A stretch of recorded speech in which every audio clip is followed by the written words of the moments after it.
David, congratulations on this new book. It's really a sweeping story of one of the most dramatic chapters in contemporary U.S. foreign policy. One of the hardest challenges, I think, for our decision makers is the relationship with Iran, or the non-relationship with Iran, as we might say. I thought we might begin our discussion with explain to our listeners why and how you wrote the book, some of the methodological issues, so that we get that straight, before we get into some of the very vividly told stories of this 30 years of U.S.-Iranian engagement from the perspective of our sort of military-to-military interactions. So I wonder if we could just start with, tell us kind of why you wrote the book and how you wrote it, considering that you are a government historian, but this book was really done through a different methodology. It was done, the genesis of it started as a dissertation many years ago, back in the 90s, on Reagan foreign policy and the Persian Gulf. One of the catalysts for me as far as an interest in the region itself was my father had been the U.S. Central Command commander from 85 to 88, which is the U.S. military command for the Middle East. Obviously, that sort of spurred an interest, even though I was a young lieutenant at the time and my interests were far different than large geopolitical issues. But when after Desert Storm, went back to graduate school with an interest, having served in Desert Storm, with an interest in the Middle East, and it got me quite interested in doing studying the region. So I started with a dissertation, and then sort of kept up. I had intended to write a book around about the time, in fact, I just signed a book contract about 2 days before 9/11 happened, which was going to be a far different book than this. And then after my military experiences in Iraq and Afghanistan, and as you started seeing the Iranian issue in a different light, I started expanding the scope of the book, and then spent, a good 10 years researching and writing this. My wife likes to remind me we haven't had a vacation since 2004. So it was very much every waking moment of my free time. And then I took a sabbatical from the government service. I was at a Washington think tank for an extended period of time, which gave me the freedom away from the government to write and travel. And the research is quite interesting. If you're familiar with government records, in the modern era, they're not in very good shape. Most of them are electronic records. A lot of them have not been saved. So it really is going out, finding people who still have records, talking to people.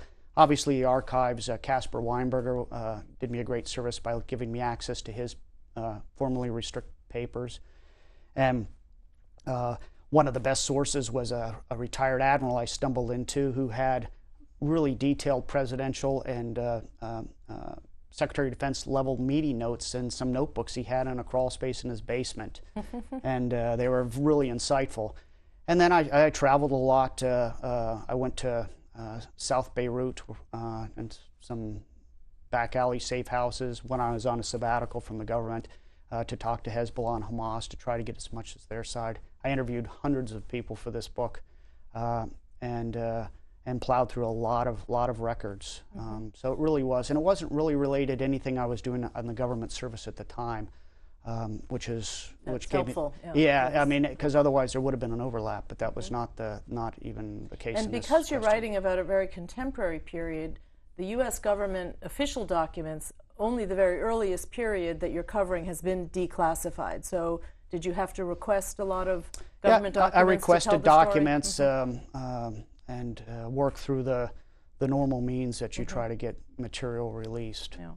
I thought it might also be useful to just reflect a minute or two on the role of the historian's perspective as compared to a political scientist, or somebody who wants to take a policy analysis perspective.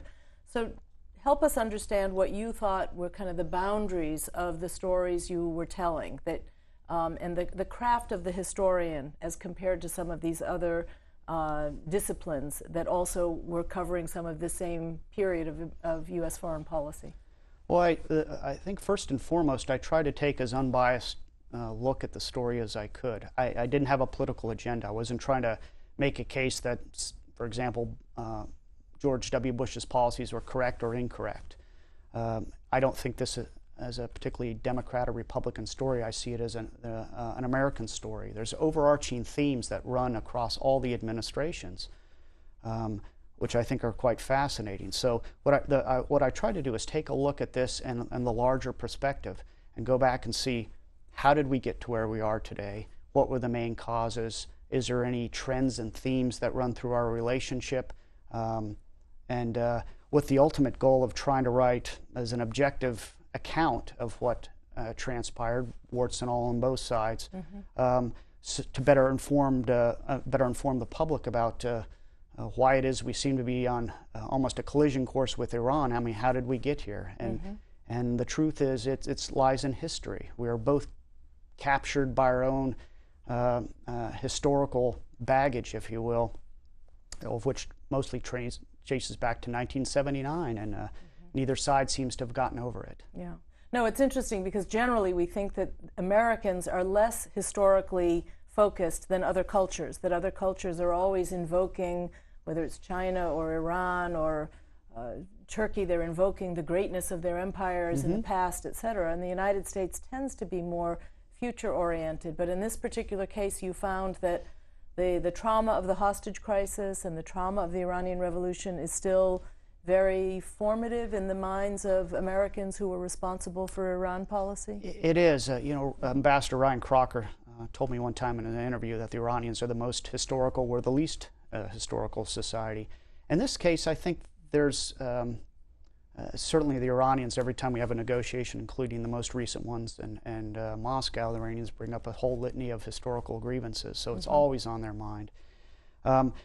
Whether U.S. policymakers realize it or not, they are too. For the first 10 years after the revolution, clearly the hostage issue was foremost in American policymakers' mind.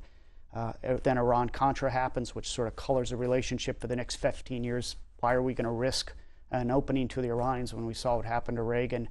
And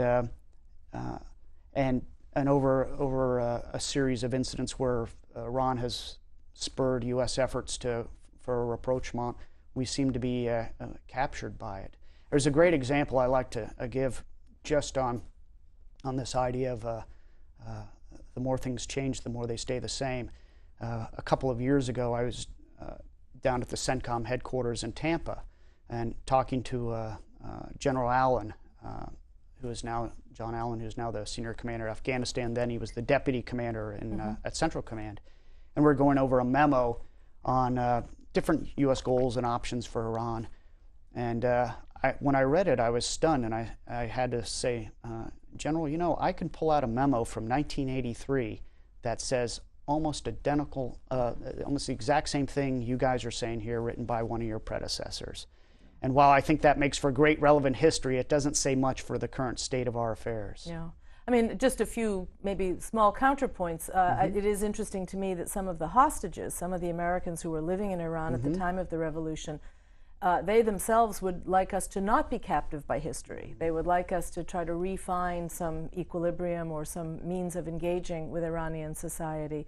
But it's also true, as you say, that from Iran-Contra forward, there are sort of subsequent bruising chapters in U.S.-Iran relations. So it's not just the 79-80 period. No. There's more recent bruises or scars that the two sides are feeling. Yeah, absolutely. In fact, the way I like to describe it is we've built, the U.S. and Iran have built a relationship or a house on an unstable foundation of mistrust. And over the years, we sort of added to this distrust with an even less stable house. So I think both sides bear some culpability for perpetuating this problem.